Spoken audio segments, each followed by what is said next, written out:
Mais c'est une folie ce qui est en train de se passer au FC Barcelone, les amis. Au moment où je vous parle, c'est la guerre en interne. Tout le monde est en train de se tirer dessus. Même Lionel Messi et le Congo n'y ont pas échappé. Oui, le Congo, vous avez bien entendu. Comme vous le savez, actuellement, on est en pleine élection présidentielle de FC Barcelone. Et les deux grands favoris actuellement, c'est Laporta pour une réélection. Et le deuxième, c'est Victor Font, c'est lui qui lâche les punchlines. Tout a commencé hier avec Xavi Hernandez, l'ancien entraîneur du FC Barcelone. Le gars a fait une interview hier où il a vidé son sac. Et surtout, il a fait des grosses révélations sur la situation du Barça lorsqu'il y était. Et vous allez voir juste après que Laporta l'a directement répondu ce matin. Xavi a tout simplement commencé par dire, à Barcelone, il y a quelqu'un qui a plus de pouvoir que Juan Laporta, c'est Alejandro Echevarria. C'est lui qui prend toutes les décisions, y compris celle de me licencier. Juan Laporta, j'avais une bonne relation avec lui, mais il m'a laissé tomber. Ils ont monté une campagne médiatique contre moi pour me faire partir. Alejandro Echevarria est allé dire à tort à des joueurs que je voulais les vendre. Et juste après ça, il a attaqué le cas Lionel Messi. Il dit Lionel Messi devait redevenir un joueur du FC Barcelone après la Coupe du Monde 2022. Tout était fait, nous avions le feu vert de la Liga et Messi voulait revenir. Mais Laporta a bloqué le transfert. Il m'a dit que si Lionel Messi revenait, il y aurait une guerre des salaires et qu'il ne pouvait pas se le permettre. Bien évidemment que Laporta, dès qu'il a entendu ça ce matin, il a pris la parole et il a tout simplement fracassé Xavi. Voici ce qu'il dit. Il dit quand je vois ces déclarations à Xavi, je pense à Hansi Flick. Je comprends que Xavi soit blessé car avec les mêmes joueurs dont Xavi disposait et avec lesquels il perdait, eh bien Hansi Flick gagne. C'est vraiment une dinguerie ce qui est en train de se passer là les amis. Et ce qui est faux c'est que Lionel Messi lui-même a liké la déclaration de Xavi et le grand rival aux élections présidentielles de Laporta, lui quand il prend la parole c'est pour fracasser. Voici ce qu'il dit. Il dit à Laporta, vous avez passé tout votre mandat à dire que vous avez redressé l'économie, mais vous n'arrivez même pas à signer des joueurs. Et juste après ça il dit, on s'est associé au Congo. Au Congo, pourquoi? Car nous n'avons pas la capacité de ramener des bénéfices. Même le Congo prend balle perdue.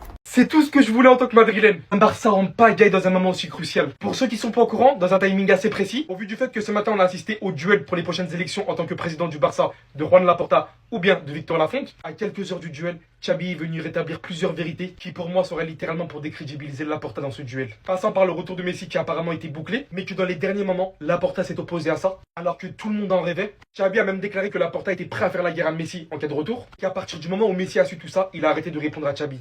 Je vous laisse d'ailleurs lire, mais certaines sources nous indiquent que l'entourage de Messi est justement content de ces déclarations et confirme bel et bien tout ça. Information bien évidemment qui ne passe pas inaperçue pour Laporta, qui s'est empressé de se défendre le matin lors du duel en citant le père de Messi est venu me voir, me dire que Léo ne voulait pas revenir au Barça et qu'il préférait aller à l'Inter Miami. Vous vous en douterez bien, il n'en est pas resté là. Quand je vois les déclarations de Xavi, je pense à Hansi Flick et à la difficulté d'être président du Barça. Les faits me rassurent, car j'ai fait ce que je devais faire. Je comprends qu'il soit blessé, car même avec les joueurs que Xavi avait et avec lesquels il perdait, Flick est actuellement en train de gagner. Le shoot qu'il a envoyé dans la gueule de Xavi par contre. Parce que pour lui, Juan Laporta l'a littéralement laissé tomber lorsque Xavi était entraîneur et il soupçonne même le fait qu'une campagne a été montée contre lui pour le faire partir. Pour Laporta, c'est clair et net, tous étaient des décisions super compliquées à prendre, mais il cite qu'il a dû faire le nécessaire pour prendre une nouvelle ère pour le Barça. Pour en revenir au débat pour la nouvelle présidentielle du Barça, je vous laisserai la voir en entier, mais en tant que madrilène d'un avis extérieur, pour moi, Victor était comme un enfant face à Laporta. Pour moi, il fait aucun doute que Laporta repassera tranquillement. Pour moi, il s'est littéralement fait détruire.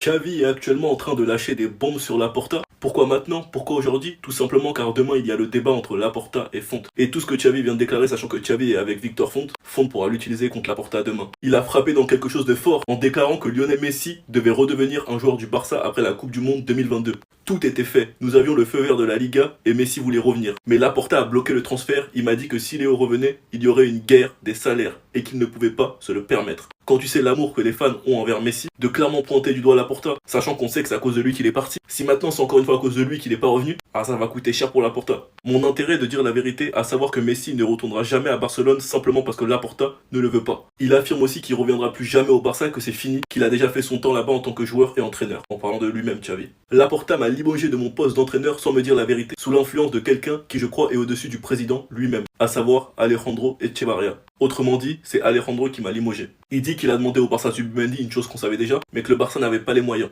Sur le fait que Xavi voulait vendre 10 joueurs de l'effectif, c'est un mensonge inventé par Laporta. Il est revenu sur le moment où Xavi voulait partir, que c'est Laporta qui l'a convaincu en disant qu'il voit pas le nouveau Camp Nou sans lui, les 125 ans d'anniversaire sans lui. Il achète Xavi quoi, pour finalement le virer sans lui dire la vérité, parce qu'il estimait qu'il avait trouvé meilleur flic et que Xavi avait parlé de la situation financière du Barça. La place de Laporta actuellement est en danger à cause des bombes de Xavi. Sinon vous les gars, vous en pensez quoi? Ramenez-vous sur ta personne sans lui. Attendez les gars, le Real Madrid est à court d'argent. Les frères, faut savoir une chose, c'est que si c'est vrai les gars, c'est la fin du Real Madrid. Je vous dis les gars, comme ça vous savez, c'est la fin du Real Madrid les frères. Le Real c'est pas le Barça. Le Real n'a pas la Masia pour pouvoir se relancer juste derrière. Si vraiment aujourd'hui le Real Madrid est à court d'argent, tombe vraiment dans une crise financière, je vous dis la vérité les frères. C'est terminé pour le Real Madrid. Juste derrière tu pourras plus jamais te relever. T'as pas un centre de formation de qualité comme le Barça pour pouvoir sortir des joueurs comme Yamal, des joueurs comme Gavi, des joueurs comme Koubarsi, des joueurs comme Bernal, des joueurs comme ça, pour pouvoir te relancer sur les années à venir. C'est ça toute la différence.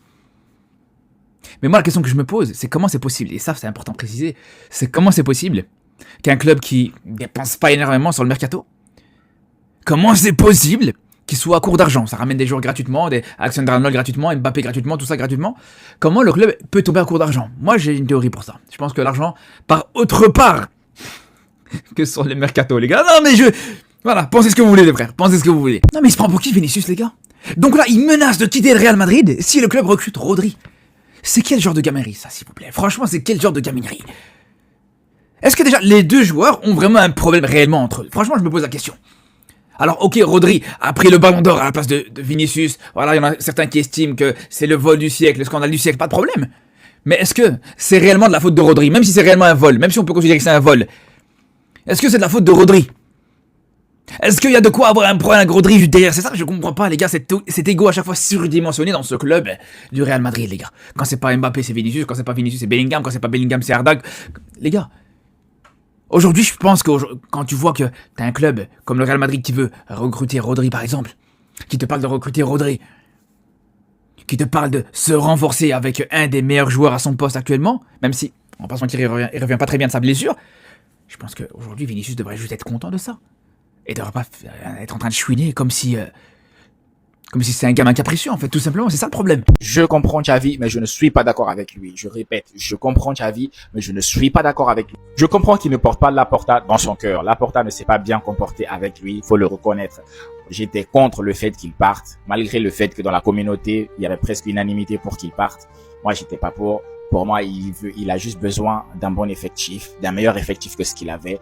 Par contre, donc je comprends qu'il ne porte pas Laporta dans son cœur parce que la manière dont il a été renvoyé n'était pas du tout la bonne. Dans le fait qu'il veuille faire une campagne contre Laporta pour qu'il ne soit pas réélu, je pense que c'est un peu légitime, dû à sa colère. Maintenant, je ne suis pas d'accord avec lui parce que Messi, une fois de plus, le fait que Messi n'est pas venu en 2023, j'aurais aimé qu'il vienne. Je pense que tous ceux qui sont fans du Barça auraient aimé que Messi vienne, mais je suis plus du côté de Laporta. Je comprends Laporta. Je pense qu'il faut rester derrière Laporta parce qu'il n'a pas pris cette décision par hasard. C'est pas pour rien que Laporta était le président du Barça quand on a gagné notre Ligue des Champions avec Ronaldinho, quand on l'a gagné en 2009 avec Guardiola, en 2011, etc.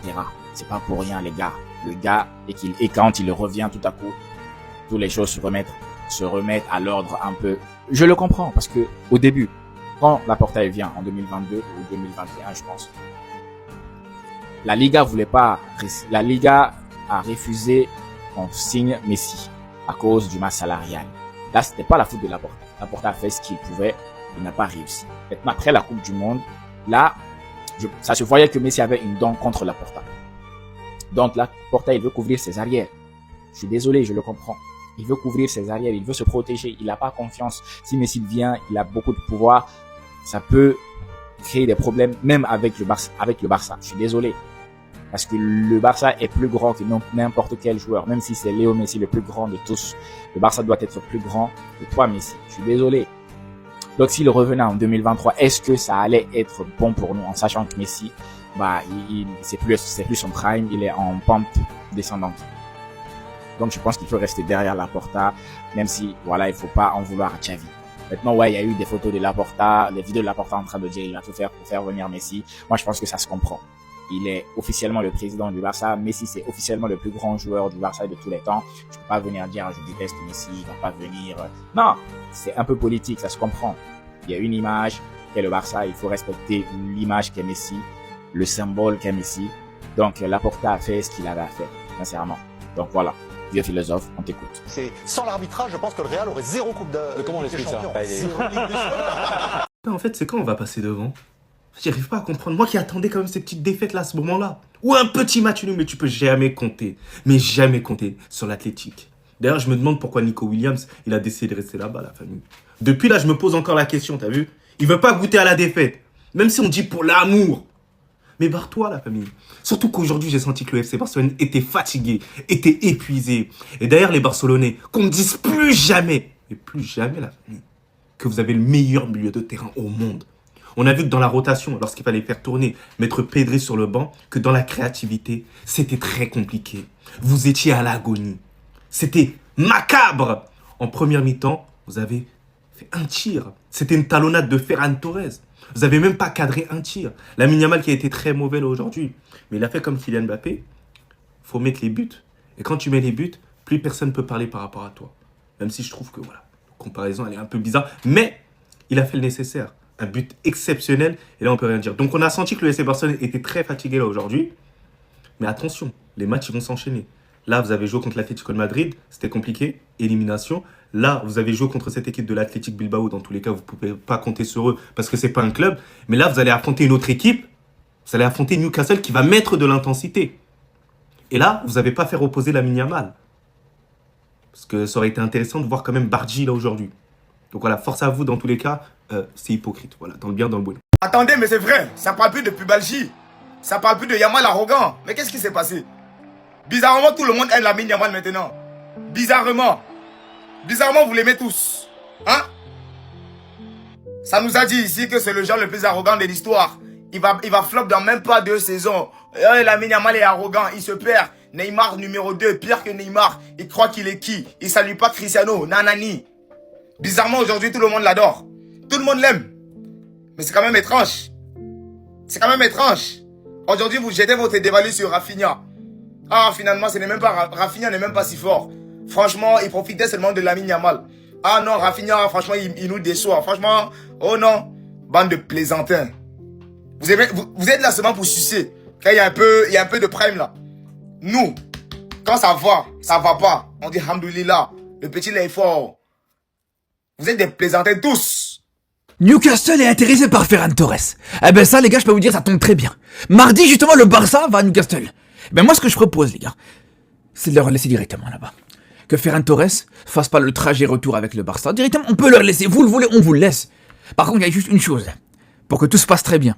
C'est que mardi, faut surtout pas faire jouer Ferran Torres. Je vous le dis, faut pas le faire jouer.